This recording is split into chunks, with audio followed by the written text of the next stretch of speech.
존경하는 박선원 의원님 질의해 주시기 바랍니다. 네.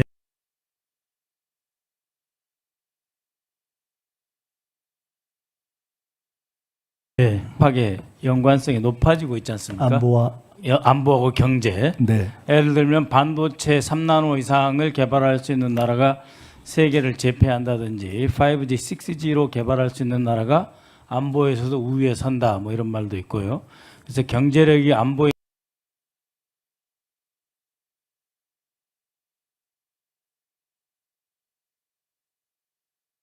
건 당연하지만 있습니다. 근데 이것은 이제 총리의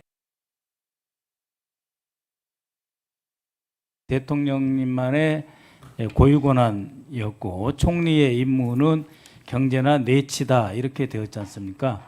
그런데 이렇게 경제와 안보의 밀접성이 높아짐에 따라서 대통령님과 총리님과 같이 대화하시고 다뤄야 될 의제의 폭과 깊이가 갈수록 깊어지고 커진다 이렇게 말씀드릴 수가 있습니다. 또 경제와 이제 그 평화의 관계에 대해서도 말씀드리자면 새벽에 트럼프 대통령이 발표를 했습니다. 이란과 이스라엘이 휴전하기로 했다. 그래서 마침내 오늘 코스피 지수가 지금 시각 정도에 3,096포인트를 돌파했습니다. 그래서 이재명 정부, 이재명 대통령이 집무를 시작한 이후에 전 세계가 혼란에 빠지는 이 와중에도 갑자기 세계 4대의 화약고 중에 하나였던 이 한국이 내지는 한반도가 가장 평화로운 국가, 가장 군사적 긴장도가 낮은 국가로 순식간에 바뀌었습니다.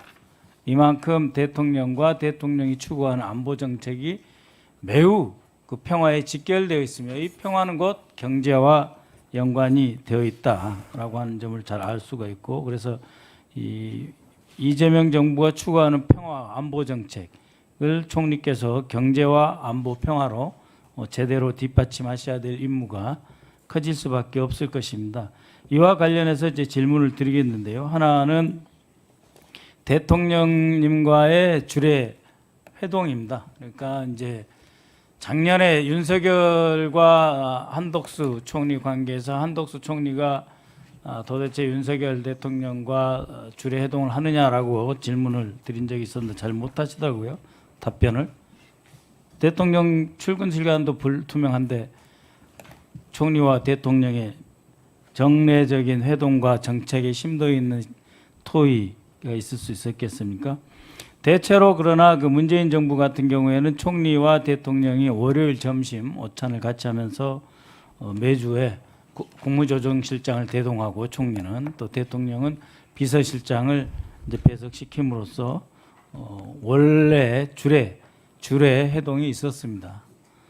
그리고 그 주례 회동, 월요일의 주례 회동을 위해서 일요일 저녁에 당시에는 당정청 고위 회동이 있었지 않습니까? 총리실을 하고 그다음에 이제 당의 정책위의장 대표 그리고 청와대에서 비서실장과 정책실장이 참여하는 고위 당정청 회의가 있었습니다. 이러한 그 운영 체계를 사실상 다시 복원해서 국정의 안정화 그리고 정책 결정의 신속화 그리고 어떤 문제가 생기면은 그 문제의 포착의 식별을 제대로 빨리빨리 해야 되는데 총리가 되시면 대통령과 당과 어떠한 협력 구조로 국정을 이끌어 가실지 한번 말씀해 주시죠.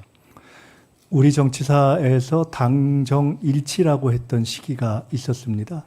제가 김대중 대통령께서 현직 대통령이면서 총재를 겸했던 시절에 총재 비서실장을 하면서 당시 청와대에 왔다 갔다 하면서 공간도 갖고 회의에 배석해 봤던 경험이 있습니다. 그 이후에 우리는 당정 분리 체제로 넘어왔습니다. 근데 중대한 변화가 생긴 것이 민주당은 세계 최고 수준의 당원 주권, 당원 참여 정당이 되어서 어찌 보면 그 정당에서 대통령과 내각과 이렇게 배출하는 그러한 구조가 되어서 과거보다는 훨씬 더 당정이 협력이 강화되는 시기로 가고 있다고 생각을 합니다. 아마 그 정신을 반영하는 틀에서 대통령님께서도 당선 후 굉장히 빠른 시기에 과거보다는 거의 빛의 속도로 과거 당의 1, 2기 지도부를 초대해서 식사도 하신 것으로 알고 있습니다. 물론 여야 간의 만남도 굉장히 빨랐습니다. 그래서 첫째, 큰 틀에서는 당정이 하나다라는 마음으로 국정의 일치를 높이기 위해서 최선을 다하겠습니다. 두 번째로 형식적으로 주례회동이라는 형식이 존재하고 또 앞으로 해야 한다면 아마도 그것은 대통령님께서 그렇게 주도하시리라 생각을 합니다.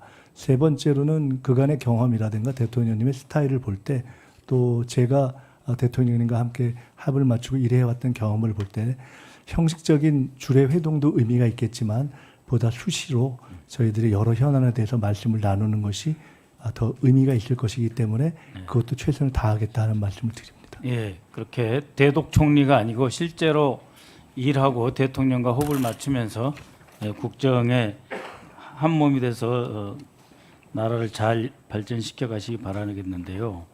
그 아까 오기영 의원 질문도 있었습니다만 지난 내란 과정에서 소위 말하는 그 계엄 관련 국무회의에 8명이 참석을 했었고 거기에 총리가 있었지 않습니까? 네. 그리고 그 총리는 11시 되기 전에 대통령실에서 나와서 총리실로 갔다. 그리고 총리실에서 국무조정실장을 비롯해서 관련 회의를 개최했다. 이렇게 돼 있습니다.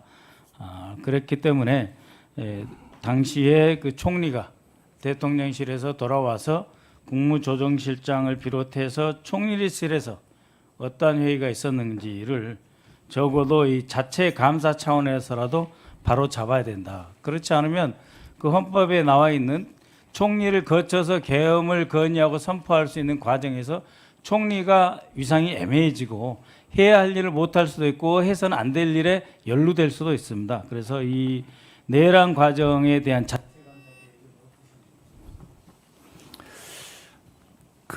가끔 이런 생각을 해볼 때가 있습니다. 실제로 일제 때 수십 년에 걸쳐서 양심과 지조를 지키긴 참 어려웠겠다는 생각을 합니다. 그때 높은 자리에 있던 사람들이 계속 애국하고 그 지조를 지키기가 어려웠는데 그때의 독립지사들이 얼마나 어렵게 버티셨을까 하는 생각을 합니다.